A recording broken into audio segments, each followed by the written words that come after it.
In this video, we'll be talking about constructivism. Some of it will deal with educational settings. I think it's hard to talk about constructivism without at least referencing educational settings to some extent, but we'll try to focus a lot of it into counseling and the counseling process. So we'll start on a general sense of what constructivism is, and then we'll move on to briefly talk about what's probably the two most popular individuals and two most well-known individuals associated with constructivism, Piaget and Vygotsky. So on a more general level, constructivism focuses on how we build knowledge, right? It focuses on knowledge as a process and not necessarily on an end result, right? That we're continually constructing our realities and making meaning of the things around us. And that's a continual process that we never necessarily reach the end result. Constructivism in the classroom focuses on using a top-down approach, where traditional education would be a bottom-up approach. The difference being in the bottom-up approach, the instructor might go over all the key concepts at first, and then go up from there. Where in a top-down approach, we'll start with a problem, and then we'll go downward to understand and apply concepts to develop knowledge within that context, right? And if you think about it, we're constantly interacting with the world, interacting with other people, and that continually has an impact on our understanding and our knowledge in general, our intellectual capacity, and whatnot. So we'll talk about the two primary individuals that are associated, really very briefly about them, Piaget and Vygotsky. And we'll start with Piaget first, because they have very divergent perspectives, if you will. So Piaget was originally trained as a biologist. He started publishing very early in his life. I believe age 12 or so was one of his first papers, and I believe it was on mollusks in biology. And then he branched off into the realm of psychology. And Piaget really focused on the individual's interaction within the environment. And he had a very stage and stepwise approach to this, where we reach particular developmental levels and specific age ranges where we're able to expand our mental capacity. But on this interaction with the environment, then we started to understand the world in a different way, somewhat limited by the certain stage we're in. For example, if we're in pre-operational stage, the inability to use logic and whatnot, then we have errors in our logic, such as animistic thinking, right? We give human-like qualities to inanimate objects, right? The clouds move through the sky because they get hot when they're next to the sun, and then they get cold and need to get closer to the sun, so that's why they move through the sky. That would be an example of animistic thinking. So Piaget and Vygotsky also conceptualized and thought of language use early in life in very different ways. So Piaget focused on egocentric thinking, that a young individual is basically just speaking out loud without much purpose with regard to thoughts and whatnot. And as the individual matures, the egocentric talk just tends to go away. Where Vygotsky really looked at that and really focused in on language, which we'll be talking about here in a little bit.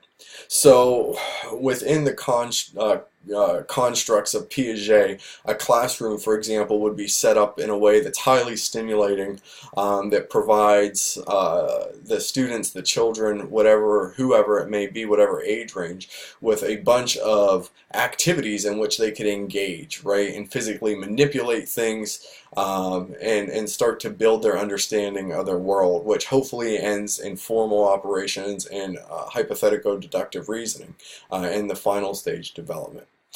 So we'll contrast that with Vygotsky. So Vygotsky was really into theater and poetry and literature and whatnot. So it's important to keep that in mind, because where Piaget probably minimized language, Vygotsky really maximized language and thought language was the key. So for Vygotsky, that egocentric speech was really private speech, and internal monologues eventually is what it turned into. Right, that my thoughts are externalized through my words very early in life, and eventually become internal to my dialogue, which is a really cool thing to think about when you're working with a very young kid during early childhood, right? That is a time where we can get in there and start to mold some of that self-talk that comes across later in life with regard to CBTs and whatnot. So, two, some of the most important concepts, the most popular ones, and not necessarily, I guess, the most important ones associated with Vygotsky, is the zone of proximal development.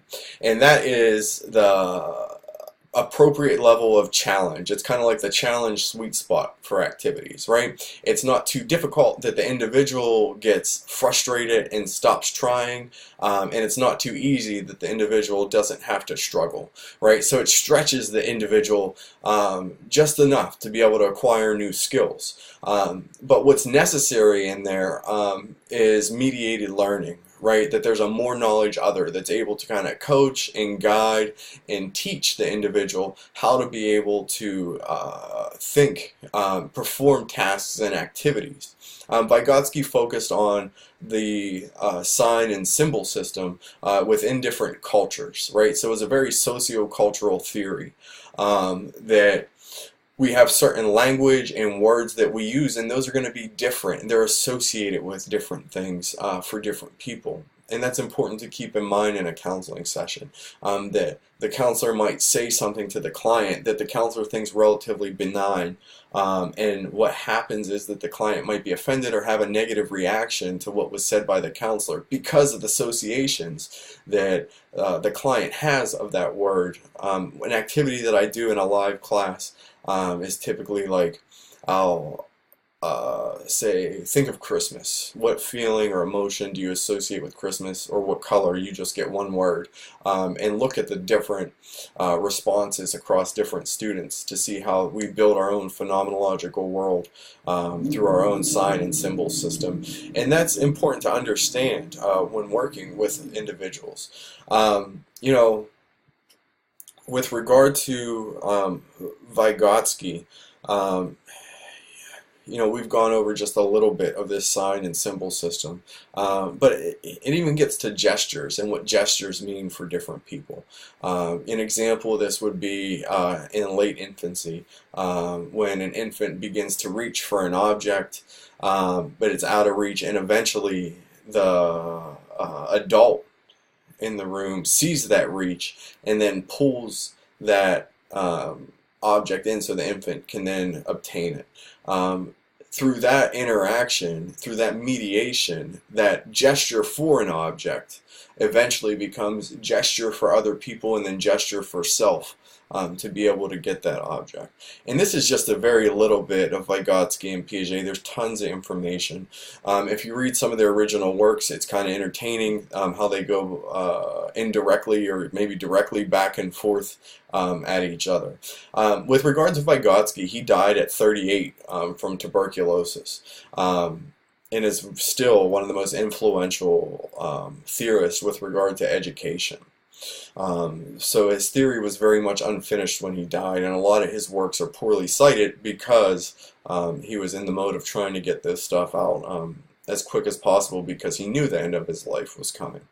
But these things applied to counseling are really important, right? Because when we're using different theories, we can work within that zone of proximal development to provide the appropriate level of challenge and support for a client to be able to obtain new skills. You know, I'm a huge fan of constructivism in the classroom and in the counseling session, of how we construct our understanding of the world, ourselves, and how that impacts our function with other people in the world, the broader system around us.